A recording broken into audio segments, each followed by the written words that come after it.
টাঙ্গাইলের ঘাটাইল উপজেলার বৃহত্তর গ্রাম কাশতলা ডাবইর গ্রামের পাশ দিয়ে বয়ে গেছে কুচিয়ামারা খাল, শীতল জলের ধারা। কিন্তু সেই জলের মতো শান্ত নয় ছোট্ট রাব্বির জীবন।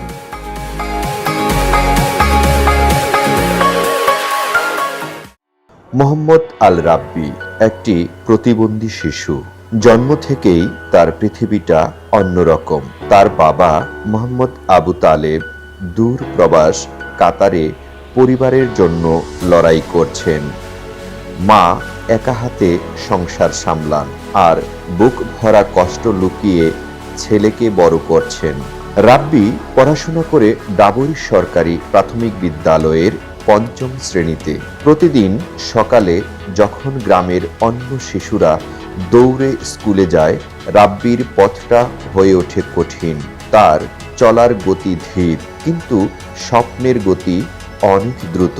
ওরে নিয়ে আমি স্কুলে নিয়ে যাই, প্রতিদিন নিয়ে আসি। ও রাস্তায় দেখা যায় বারবার পইরা জায়গা, বেগ নিয়ে যাইতে পারে না। আমি বেগ টেক নিয়ে যাই, নিয়ে আসি।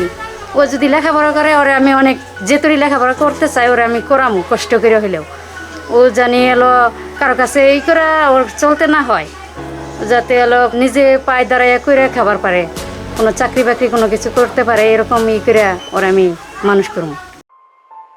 চলাফেরার সমস্যা হওয়ার কারণে আমি ওকে প্রথম বেঞ্চে বসাই, যাতে ওর খাতা দেখাইতে এবং কাজ করতে সুবিধা হয়। তো অনেক সময়ও বলতো যে স্যার আমি বাইরে যাব। কেন যাবা? প্রস্রাব করবো। পরে আমি চিন্তা করলাম যে ও যাইতে আর আসতেই হয়তো অনেক সময় চলে যাবো। আমি ওরা কোলে করে আইনে প্রস্রাব করে আবার কোলে করে নিয়ে বসেছি, যা নাকি ওর এই কাজটা করতে কমপক্ষে 10-15 মিনিট লাগতো এবং ঢাসঢাসি পড়াও যাইতো। তার ধরুন আমি 2-3 মিনিটের মধ্যে এই কাজটা সারে আবার বসেছি। স্কুলে যাওয়ার পথে পড়ে মসজিদ, ছোট বাজার, অদূরে সুন্দর একটি বিল, যেখানে সারা বছর পানি থাকে। কখনো পানি বাড়ে, কখনো কাদায় ভরে যায় পথ। তবুও রাব্বি থামে না, কারণ সে জানে শিক্ষাই তার একমাত্র আলো।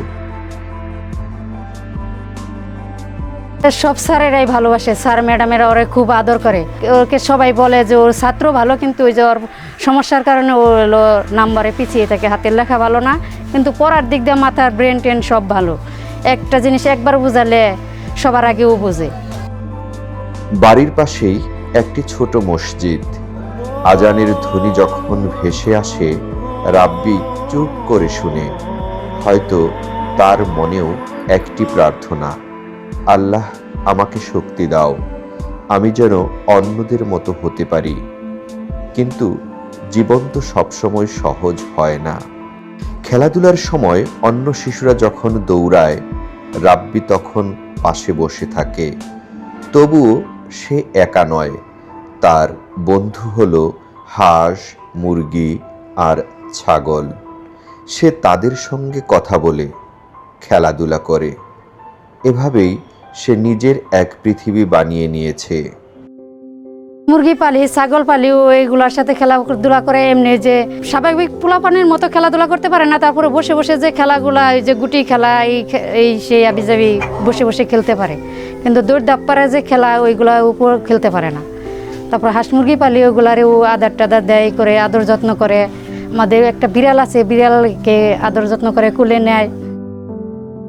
জন্মের পর থেকেই নানা শারীরিক প্রতিবন্ধকতা থাকা সত্ত্বেও রাব্বি তার শিক্ষা জীবন চালিয়ে যাচ্ছে দৃঢ় মনোবল নিয়ে।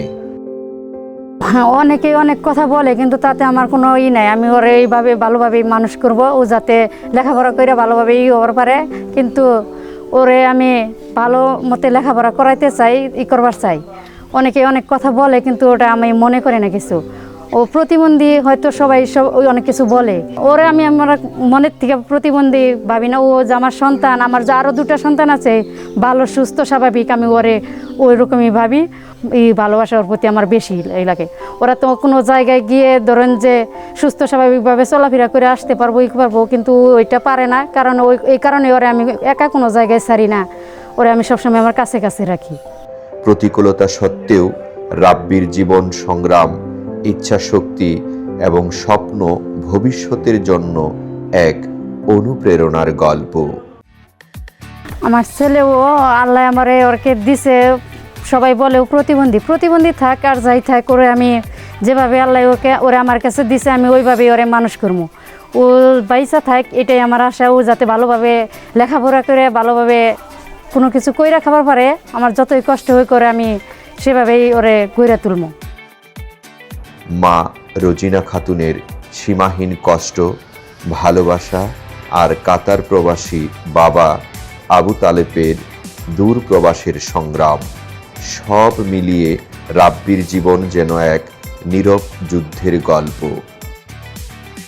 এই প্রামাণ্য চিত্র শুধু একটি শিশুর গল্প নয়, এটি একজন মায়ের কষ্ট, ত্যাগ এবং একজন প্রবাসী বাবার অকৃত্রিম ভালোবাসা।